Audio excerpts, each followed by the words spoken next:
Hello friends, तो स्वागत है आपका भिवंडी हलचल में।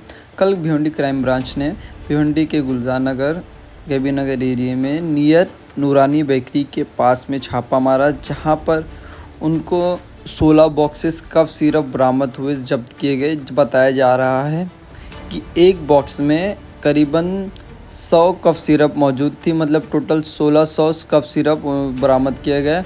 और मिली जानकारी के अनुसार 2 लोगों को गिरफ़्तार भी किया गया है।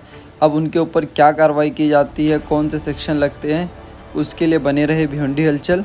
इसी तरीके की खबर के लिए सब्सक्राइब करें, फॉलो करें भिवंडी हलचल।